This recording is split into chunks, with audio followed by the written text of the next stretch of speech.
같이 기도하고 말씀 생각하십시다. 하나님 아버지 감사합니다. 수요일 저녁 쌀쌀해진 겨울 일기 가운데서도 하나님의 은혜로 모여 하나님의 말씀 앞에 저희들이 다 앉게 하시니 감사합니다. 하나님께서 말씀하여 주심으로 저희들이 하나님 앞에서 하나님의 말씀, 하나님께서 주시니 복된 성경 말씀, 성경에 여기 조금 저기 조금이 아니고 성경의 모든 말씀, 창세기부터 계시록까지의 모든 말씀, 이제 우리가 소선지서에 와 있사오니 소선지서에 또 이제 미가서의 마지막 장의 말씀을 우리로 깨닫게 하여 주옵소서. 하나님께서 말씀하여 주시고 그 책의 말씀, 오늘 본문의 말씀을 주신 하나님의 뜻을, 그 진리와 교훈을 저희들로 조금이라도 깨닫고 그것이 우리에게 다 유익이 되며 복이 되게 되고 교훈이 되게 하여 주옵소서. 부족하고 미천한 종에게 하나님의 귀하고 복된 말씀, 성령의 감동으로 된 말씀을 조금이라도 바르게 해석할 지혜와 힘을 주시고 또 주를 사모하여 원근각지에서 달려온 모든 심령들이 오늘도 헛되이 왔다 가지 않고 하나님의 말씀을 조금이라도 깨닫고 교훈을 얻고 은혜를 받고 돌아가게 하여 주시기를 소원합니다. 예수님의 이름으로 기도하옵나이다. 아멘. 아멘. 미가 7장 말씀 같이 생각해 보십시다. 1절부터 몇 절 다시 보십시다. 재앙이로다 나여 나는 여름 실과를 딴 후와 포도를 거둔 후 같아서 먹을 송이가 없으며 내 마음에 사모하는 처음 익은 무화과가 없도다. 이와 같이 선인이 세상에서 끊쳤고, 선한 사람 말이죠. 선한 사람이 세상에서 끊쳤고 정직한 사람이 인간에 없도다. 무리가 다 피를 흘리려고 매복하며 각기 그물로 형제를 잡으려 하고 두 손으로 악을 부지런히 행하도다. 한 손으로만 악을 행해도 악한데 두 손으로 부지런히 악을 행하니까 참 악하게 행한다는 말이죠. 그 군장이라는 말은 방백이라고 하는 그런 뜻입니다. 영어로는 프린스 혹은 룰러 그런 번역을 했습니다. 방백, 그 방백과 재판자는 뇌물을 구하며 나라의 통치자들, 지도자들, 관리들이 뇌물이나 구하고 재판자들이, 판사들이 뇌물을 구하고 대인도 그 높은 사람들이죠. 큰 사람들. 대인은 마음의 악한 사욕을 바라며 서로 연락을 취하니 그들의 가장 선한 자라도 가시 같고 착한 편이라고 하는 사람들이 가시같이 남을 찌르는, 남에게 해를 끼치는 자죠. 가시는 좋지 않죠. 또 가장 정직한 자라도 찔레 울타리보다 더하도다. 그러니 얼마나 세상이 부패됐으면은 가장 선하고 정직한 자가 그렇게 그 정도면 악한 사람은 얼마나 악하겠습니까? 사회가 그렇게, 구약교회가 그렇게, 이스라엘 사회가 그렇게 부패했습니다. 그들의 파수꾼들의 날, 곧 그들의 형벌의 날이 임하였으니 이제는 그들이 요란하리로다. 자, 그 이스라엘 사회가 굉장히 죄악되었기 때문에 하나님께서 재앙을 내린다. 그래서 재앙이로다 나여 하고 1절에 그렇게 말합니다. 그래서 마치 여름 실과를 딴 후와 포도를 거둔 후 같아서 먹을 송이가 없는, 좀 먹을 것이 있고 무화과도 처음 익은 무화과 있고 하면 즐겁고 좋을 텐데 사는 것이, 이 세상에 사는 것이 재미가 없고 즐거움이 없고 다 죽지 못해서 사는 것 같은 탄식과 고통이 많은 그런 사회의 모습이지요. 이스라엘 사회가 그렇게 되었습니다. 선하고 정직한 자를 찾아보기가 어려웠습니다. 무리들은 서로 해치고 죽이려 했습니다. 그들은 두 손으로 악을 부지런히 행했습니다. 나라의 지도자들은 뇌물을 구하고 물질적 욕심을 품고 있었습니다. 악한 자들은 말할 것도 없고 비교적 선하게 보이는 자들도 남에게 가시같이 해를 끼쳤습니다. 그러므로 미가는 하나님의 형벌을 선언하는 것입니다. 재앙이로다, 재앙이로다. 또 그들의 파수꾼의 날들 곧 그들의 형벌의 날이 임하였다. 그렇게 말합니다. 파수꾼들의 날은 전쟁 날을 말해요. 전쟁할 때는 다 보초병들이 파수를 뭐죠? 언제 하나. 지금은 우리 이제 현대전에서는 조기 경보기 같은 것이 뜨죠. 우리나라도 북한이 뭐 자꾸 미사일 쏘아대고 로켓맨이라고 자꾸 로켓도 쏘아대고 한다고 이제 우리나라에 아주 고급 굉장히 고도의 높은 상공에서 정찰하는 미국 정찰기들이 요새 계속 떠서 감시하고 있다 그런 말을 하죠. 그래서 그것이 파수꾼입니다. 파수꾼의 날은 전쟁의 날을 가리킵니다.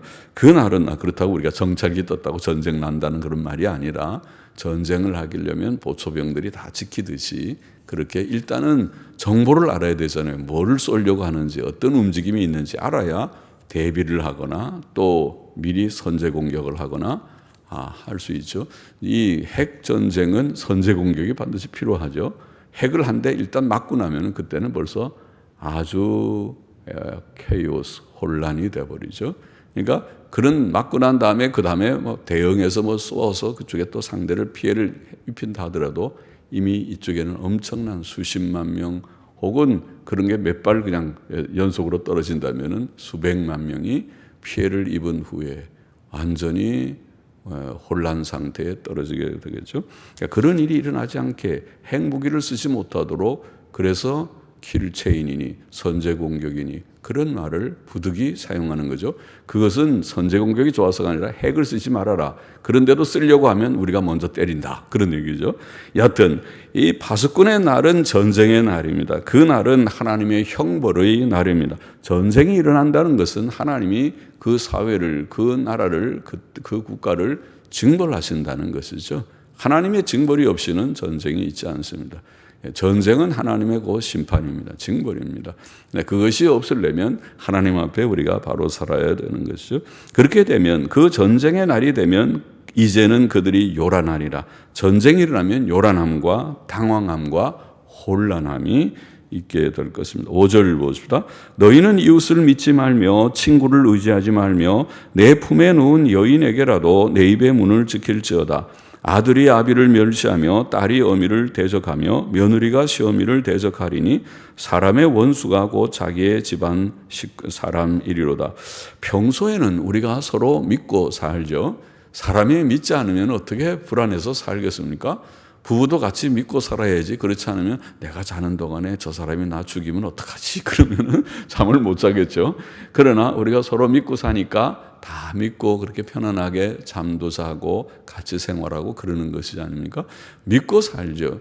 믿지 않으면 우리가 불안해서 살 수가 없을 것입니다. 평소는 그런데 도덕이 땅에 떨어지는 악한 시대에는 그렇지 못할 것입니다.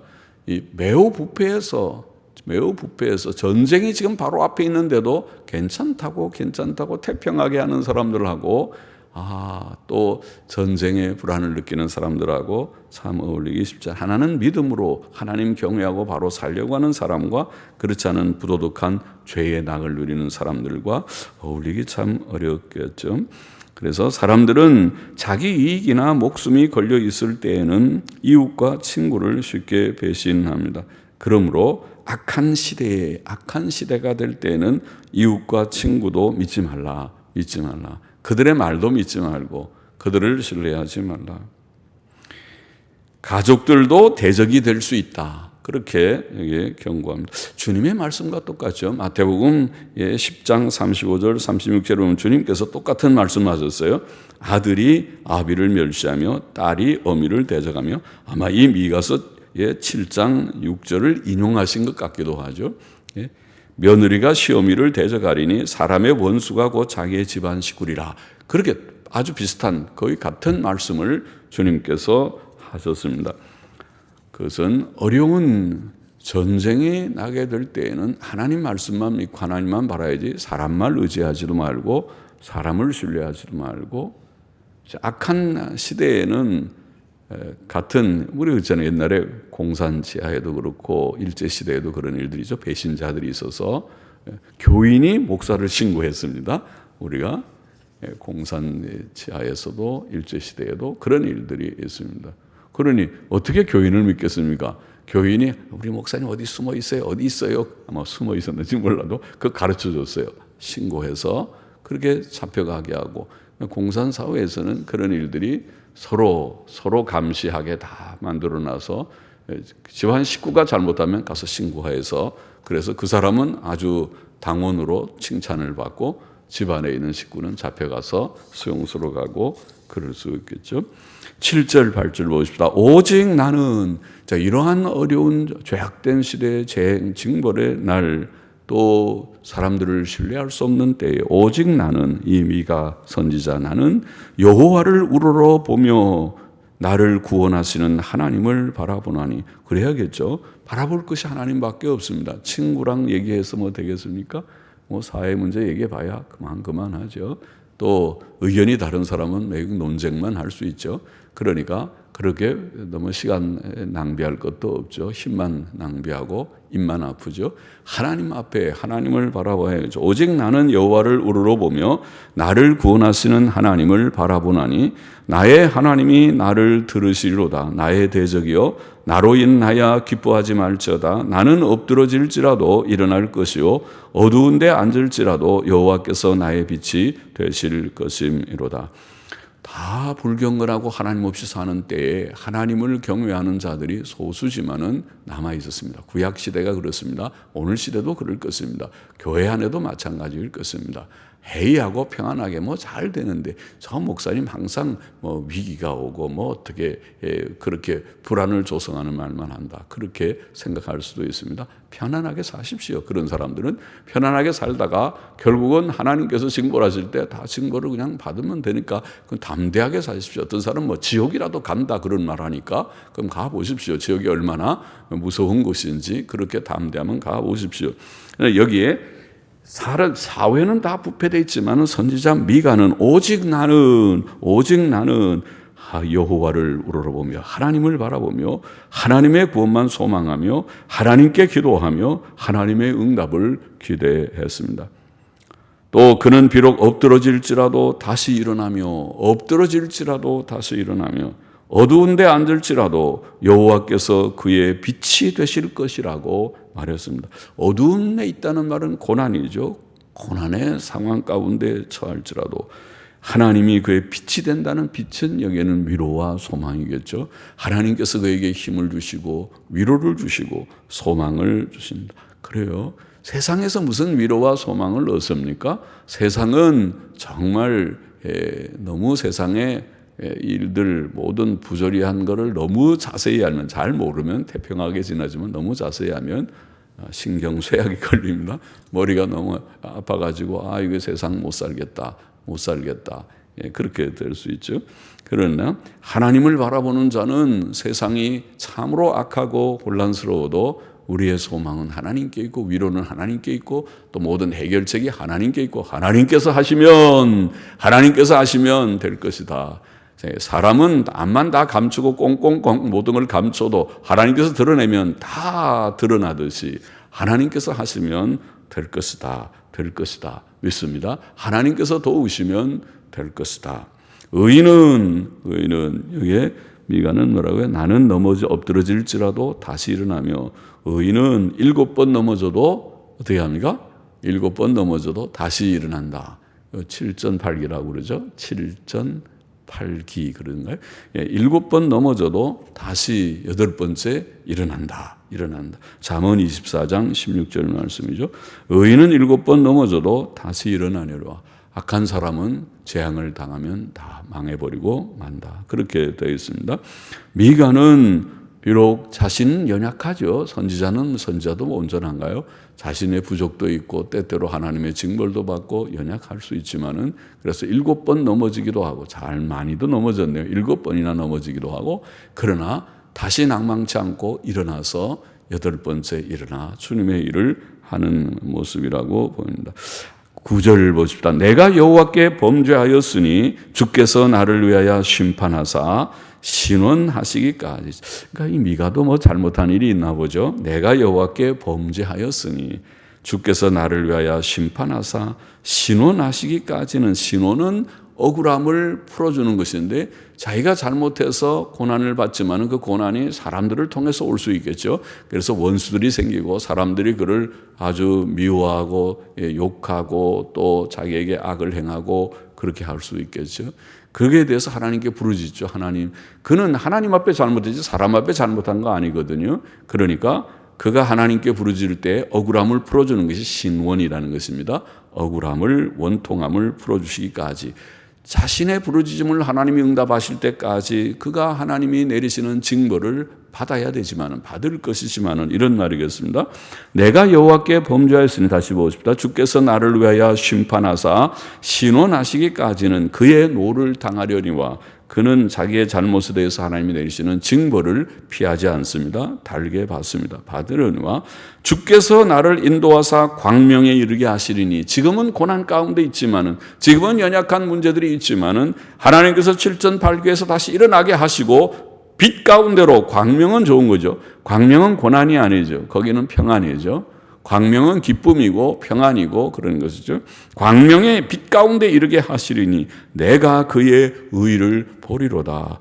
그가 자기의 의 때문에 일어난다고 하지 않고 하나님의 의 때문에, 하나님께서 나를 용서하시고 하나님의 의를 입혀주셔서 다시 새 힘을 얻게 하셔서 일어나게 하신다고 표현하고 있는 줄 압니다. 내가 그의 의를 보리로다. 마치 신약적입니다. 우리가 나의 의는 이것뿐 예수의 피밖에 없네, 그런 찬송가 부르는 것처럼 우리의 의도 하나님밖에 없는데 하나님의 의, 예수 그리스도의 의만 의지하는 것과 비슷합니다.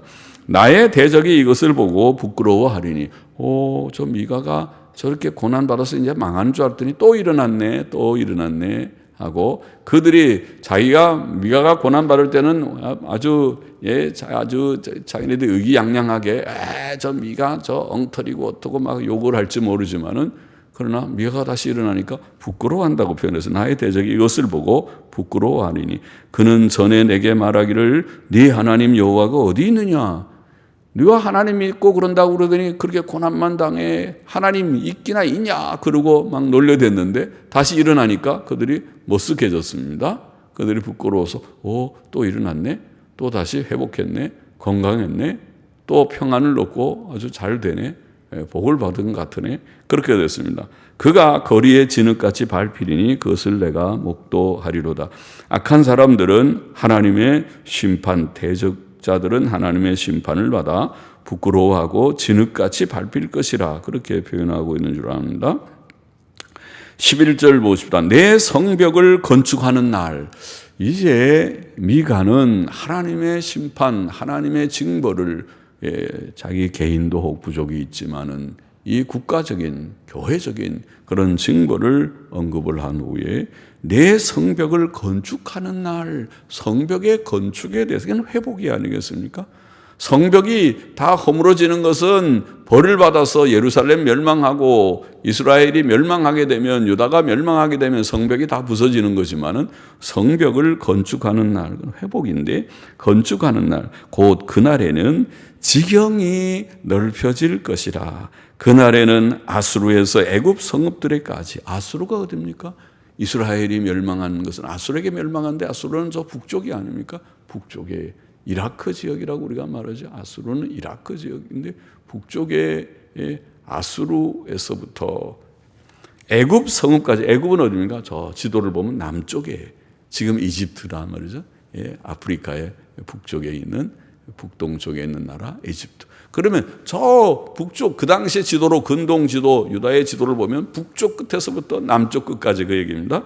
아수르에서 애굽 성읍까지, 또 애굽에서 하수까지. 애굽에서 다시 말하면 남쪽 애굽에서부터 하수는 저 유프라테스 강, 곧 이라크 지역, 이라크라고 하는 그 고대 도시를, 오래된 나라를 관통하는 그런 강이잖아요.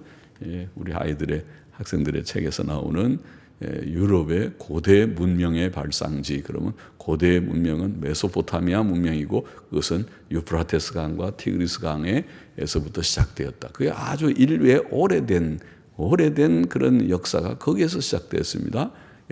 그 상류에 아마 에덴 동산이 있었을 것이라고 추측됩니다. 그러니까 거기에서부터 인류가 번식해서 번성되어 나갔습니다.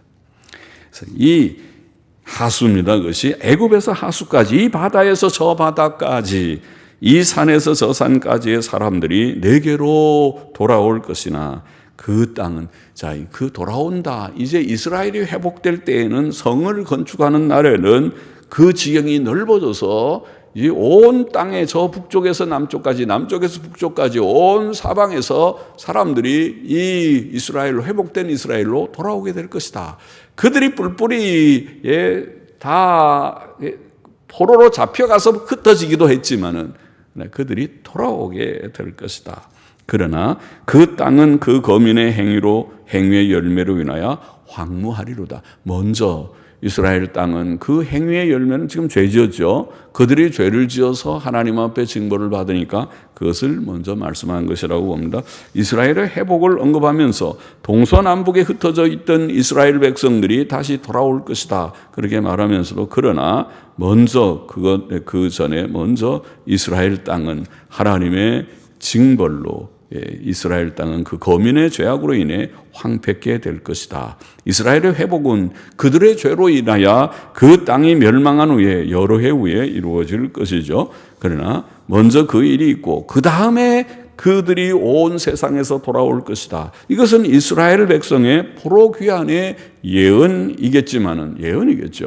이스라엘 백성이 과연 그들이 다 흩어지고, 북방이 먼저 망해서 ht어지고 남방도 유다도 얼마 후에 722년부터 586년 하면은 한 150년 됩니까? 얼마 후에 140년쯤 됩니까? 얼마 후에 그들이 망해서 다 온 세계로 뿔뿔이 흩어져 버렸습니다. 본토에 남는 사람은 소수였습니다.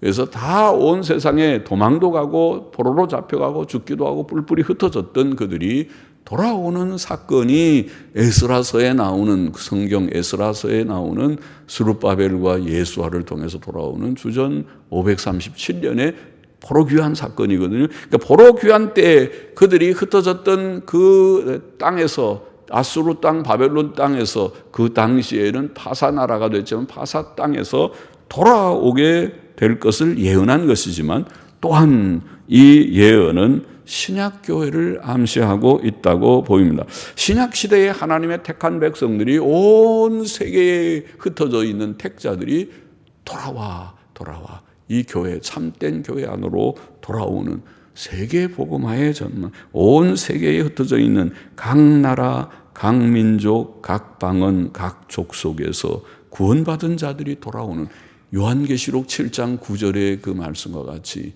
흰옷 입은 무리들이 온 세계로부터 오는, 이것이 오늘 신약교회가 아닙니까?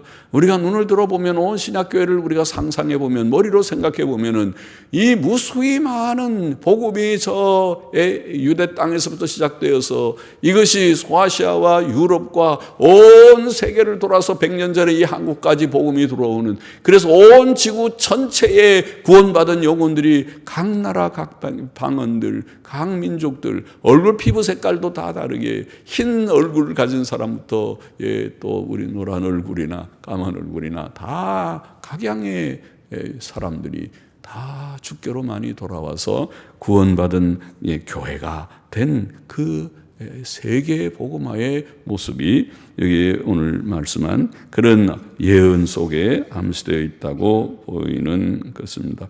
그래서 온 세계의 사람들이 돌아오게, 택자들이 돌아오게 될 것이다. 14절 보십시다. 원컨대 주는 주의 지팡이로 주의 백성 곧 갈멜 속 삼림에 홀로 거하는 주의 기업의 때를 먹이시되, 회복될 때에 하나님의 목자 되심, 하나님께서 주의 지팡이로, 목자들이 지팡이 하나 들고 목양하죠.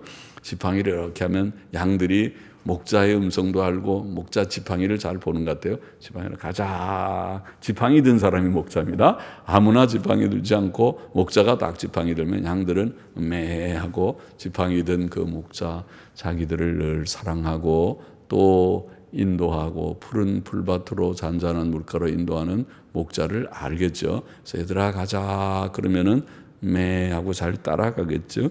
그래서 주의 지팡이로 주의 백성 곧 갈멜 속 삼림에 홀로 거하는 주의 기업의 때, 갈멜 속 삼림, 갈멜 산이든지 갈멜 들판이든지 갈멜이라고 하는 곳에 삼림에 거기에 나무들이 많고 울창한 숲들이 있었던 모양이죠. 갈멜의 삼림에 뿔뿔이 흩어져 들짐승의 위험 속에 외로이 거하는 무리들, 그것이 망하에서 흩어져 있는 이스라엘 백성들을 묘사한 것 같이 보입니다. 그들과 같았지만은, 이스라엘 백성이 그런 것과 그들과 같았지만은 이제 하나님께서 그들을 다시 불러서 어떻게 된다고? 그들을 옛날같이 주의 기업의 때를 먹이시되, 주께서 지팡이를 들고 주의 백성을 다 먹이시되 옛날같이 바산과 길르앗에서, 바산과 길르앗은 요단 동쪽의 푸른 초원들입니다. 바산과 길르앗에서 먹이듯이, 얼마나 양들이 좋습니까? 바산과 길르앗에서 양들이 그 목양을 받으면은 좋죠. 좋은 풀에서 또 마실 물이 있으면은 양들에게는 그 이상 더 바랄 것이 없겠죠. 그렇게 하듯이 먹여달라고, 우리를 인도해달라고, 우리의 목자가 되어달라고 그렇게 기도하는 것입니다. 가라사대 내가 애굽 땅에서 나오던 날과 같이, 가라사대 하니까 하나님의 응답이죠. 하나님께서 미가의 그런 간구에 대해서 즉시 응답하듯이 하나님의 말씀을 여기 말하기를, 가라사대 네가 애굽 땅에서 나오던 날과 같이 내가 그들에게 기사를 보이리라. 할렐루야입니다.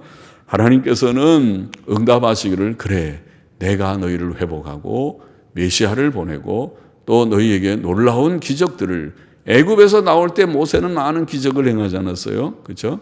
그래서 출애굽기부터 신명기까지에 나오는 모세의 모든 사적은 기적이 많은 사적이었죠. 창세기는 기적이 많이 없죠.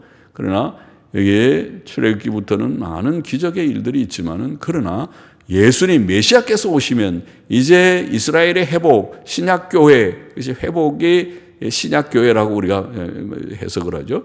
이스라엘의 회복, 신약교회 때 메시아께서 오셔서 행한 일은 모세보다 훨씬 많은 기적을 행하셨죠. 예수님의 사역은, 예수님의 기적은 훨씬 많은 기적들을 주신 그러한 사역이었습니다. 예수님 오신 그 시대에는 사도들도 많은 기적을 행했고, 심지어 집사 빌립과 스테반과 그런 집사들도 많은 기적을 행하는 그런 시대였습니다. 계시 시대였습니다. 16절을 보십시다. 가로되 열방이 보고 자기의 세력을 부끄려서 손으로 그 입을 막을 것이요 귀는 막힐 것이오며, 그들이 뱀처럼 티끌을 핥으며 땅에 기는 벌레처럼 떨며 그 좁은 구멍에서 나와서 두려워하며 우리 하나님 여호와께로 돌아와서 주로 인하여 두려워하리이다. 옛날에는 열방들이, 이방 사람들이 이스라엘을 핍박하고 이스라엘을 포로로 잡고 그들을 학대했지만은, 이제 이스라엘이 회복될 때는 열방이 이스라엘 앞에 굴복하게 될 것이다. 이스라엘의 앞에 굴복한다. 이방인들이 부끄러워서 자신들의 입을 막을 것이다. 그렇죠? 예수 그리스도께서 오셨을 때 예수 그리스도와 사도들을 통하여 이루어진 기적들을 성경에서 그들이 읽고, 또 그 당시에 직접 본 사람들은 말할 것도 없고, 읽고 또 들을 때에 이방인들은 할 말을 잃고 그 손으로 입을 막을 것이며, 귀도 멍멍해서 하고 해서 귀를 막을 것이다. 또 하나님을 무시하고 교만했던 이방인들은 하나님 앞에 굴복하고 티끌을 핥는 뱀처럼, 뱀이 제일 불쌍한 짐승 중에 하나죠. 발이 없어 놓으니까 매일 몸으로 이렇게 가면서 먹으면 또 이게 그냥 온 데가 흙이 묻은 걸 먹게 되니까 불쌍한 짐승이죠. 뱀처럼, 티끌을 핥는 뱀처럼, 또 땅에 기는 벌레처럼 땅에 엎드려 회개할 것이라고 그렇게 표현하고 있다고 보입니다. 이 일은 이루어졌습니다. 하나님의 복음은 예루살렘과 온 유대와 사마리아와 땅끝까지 전파되었고, 많은 이방인들이 하나님 앞에 굴복하고 돌아왔고, 지금도 그 일이 계속되고 있습니다. 바로 우리 모두가 그들 중에 속합니다. 우리도 이방인들이지만은 하나님 앞에 굴복하고 겸손히 엎드려서 주 예수 그리스도의 이름을 부릅니다. 생각해보면 우리 주님 예수 그리스도는 참으로 위대하신 분이시죠. 하나님의 아들이시죠. 이 세상에, 이 지구 전체에서 예수의 이름처럼 유명한 이름이 없죠. 이제 크리스마스가 다가오는데 크리스마스 때만 되면은 사람들이 예수님을 잘 알든 모르든 다 성탄 캐롤을 부르고 있으니까, 또 요즘 어떻게 막 집회하는데 보니까 어떤 스님이 나와서 할렐루야 그러더라고요. 할렐루야. 그래서 스님도 할렐루야를 한다. 저분이 할렐루야가 무슨 뜻인지 알고 하는가. 여호와를 찬송하라는 말인데, 불교의 정통 불교 사상에서 보면 저 할렐루야 하면 안 될 텐데 할렐루야 그렇게 하시더라고요. 다 하나님을 높이고 예수님을 찬송하는 그런 유명 인사죠. 아마 세상에서 예수의 이름처럼 유명하고 그런 찬송을 받는 이름은 아무도 없을 것입니다. 석가모니도 시달타도 그런 존경을 받지 않습니다. 예수님만 유일하게 그런 놀라운 찬송과 영광을 받습니다. 이방 나라들과 백성들이 다 하나님을 두려워하게 되었습니다. 18절 보십시다. 주와 같은 신이 어디 있으리이까? 주께서는 죄악을 사유하시며 그 기업에 남은 자의 허물을 넘기시며 인애를 기뻐하심으로 노를 항상 품지 아니하시나이다. 다시 우리를 긍휼히 여기셔서 우리의 죄악을 발로 밟으시고 우리의 모든 죄를 깊은 바다에 던지시리이다. 주께서 옛적에 우리 열조에게 맹세하신 대로 야곱에게 성실을 베푸시며 아브라함에게 인애를 더하시리이다. 그렇게 말했습니다. 이스라엘의 회복의 근거, 이스라엘의 회복의 근거는 하나님의 죄를 사하심에 있다, 이렇게 말씀하고 있습니다. 이스라엘의 회복이 올 것인데 이스라엘의 회복의 근거는 죄 사함에 있다. 하나님께서는 남은 자들의 죄를 사하실 것이다. 남은 자의 허물을 넘기시며, 넘긴다는 말은 못 본 척 하신다는 말인데 사하시는 거죠. 그 기업에 남은 자들의 허물을 사하실 것이다. 그들의 죄악을 발로 밟으시고 그들의 모든 죄를 깊은 바다에 던지실 것입니다. 그것은 모든 죄의 완전한 제거를 의미하죠. 모든 죄를 깊은 바다에다가 던져버리니까 다시 보이지 않을 정도로 깨끗한 제거죠. 마치 아사셀 양에 대한 그 레위기에 나오는 율법과 비슷하죠. 모든 죄를 다 양에게, 염소에게, 염소 두 염소죠. 두 염소 하나는 잡고 속죄물로 드리고 하나는 아사셀 염소가 돼서 모든 죄를, 이스라엘의 죄를 짊어지고 광야에 데리고 가서 가라, 저 가, 어이 멀리 가버리라. 그것은 모든 죄를 완전히 제거한다. 예수 그리스도께서 저와 여러분 우리들의 모든 죄를 짊어지시고 속죄 제물이 되어서 완전히 그 죄를 도말하셨다. 그것을 상징하는 것이죠. 깊은 바다에 우리의 죄를 던져 넣으신다. 할렐루야죠. 감사하죠. 저와 여러분의 모든 죄 문제가 예수 그리스도 안에서 이렇게 해결될 것을 보이신 말씀이죠. 죄 사함에서부터 모든 행복과 평안이 시작됩니다. 거기에 영생이 거기에서 있는 것입니다. 또 이러한 사죄는, 이러한 죄 사함의 일은 하나님의 자비와 긍휼에서 비롯된다. 다시 우리를 긍휼히 여기시사, 그렇게 말씀하죠. 하나님의 자비와 긍휼, 또 주께서 옛적에 우리 열조에게 맹세하신 대로 야곱에게 성실을 베푸시며 아브라함에게 인내를 더하시리이다. 인애가 자비죠. 인애, 자비. 히브리 말로 캐세드라는 말인데, 캐세드의 자비, 긍휼, 자비. 하나님의 자비와 긍휼에 근거해서 사죄가 있고 그것이 이스라엘의 회복을 이루게 되었다는 것을 말씀합니다. 이것은 아브라함과 야곱에게 우리 열조에게 맹세하신 대로 야곱에게 성실을 베푸시며 아브라함에게 인애를 더하시리라는 말씀은 그 조상 아브라함과 이삭과 야곱에게 맹세하신 그 맹세의 성취라는 말입니다. 하나님께서는 맹세하시고 그 약속하신 대로 이루셨습니다. 그 약속대로 땅의 모든 족속들은 아브라함의 자손 구주 예수 그리스도로 말미암아 복을 얻었습니다. 오늘 7장의 교훈을 정리해 보십시다. 첫째로 하나님께서는 사람의 죄에 대해 엄하게 징벌하신다는 것을 먼저 우리가 읽었습니다. 하나님께서는 이스라엘 백성이라 할지라도 범죄할 때에 징벌하셨습니다. 의롭고 선한 자가 다 없어졌고 사람들은 남을 죽이고 악을 행하며 지도자들은 뇌물을 구하고 악을 공모했습니다. 그러므로 하나님께서는 그들에게 재앙을 내리시고 전쟁과 요란함과 당황함을 주실 것이다. 그렇게 말씀했습니다. 그들은 하나님의 공의로운 징벌을 받을 것입니다. 악은 엄하게 징벌을 받을 것이다. 우리는 예수님 믿고 죄시험 받고 구원받았지만 우리는 악을 멀리해야 되겠습니다.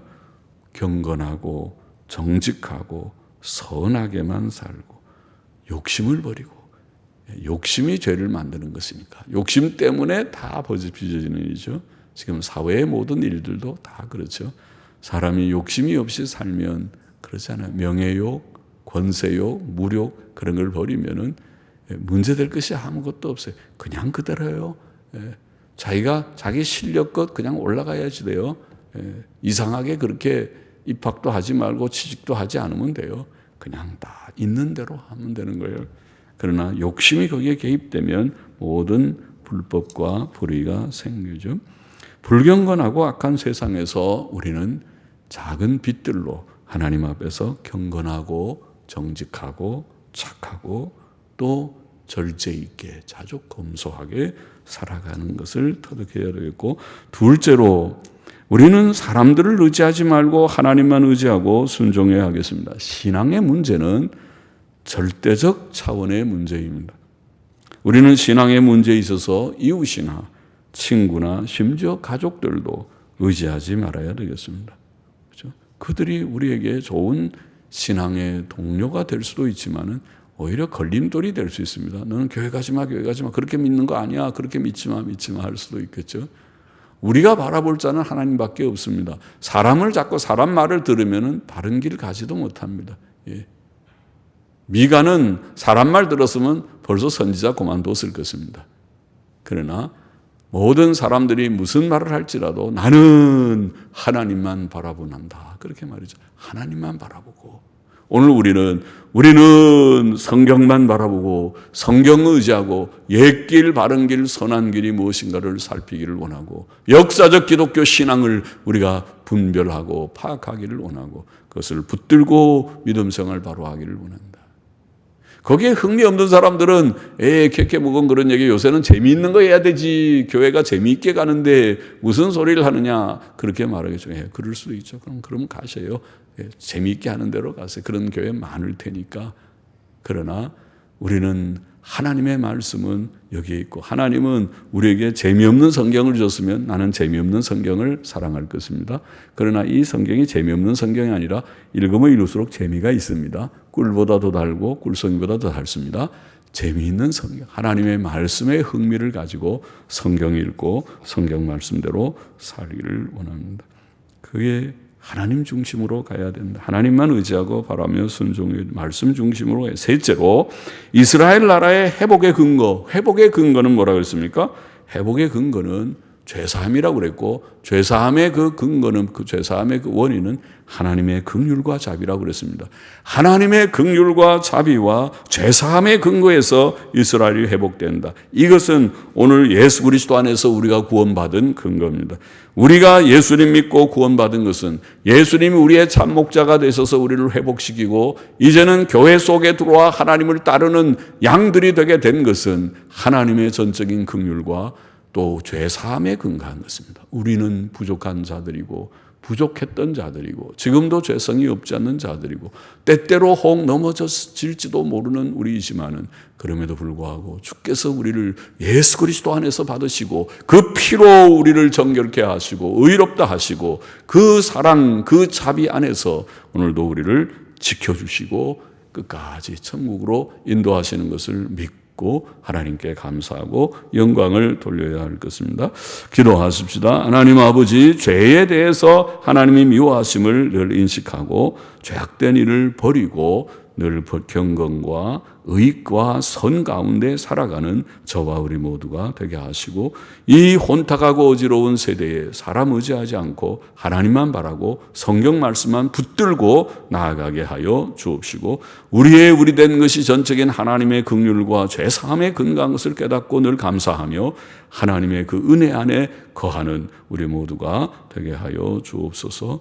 예수님의 이름으로 감사하며 기도하옵나이다. 아멘.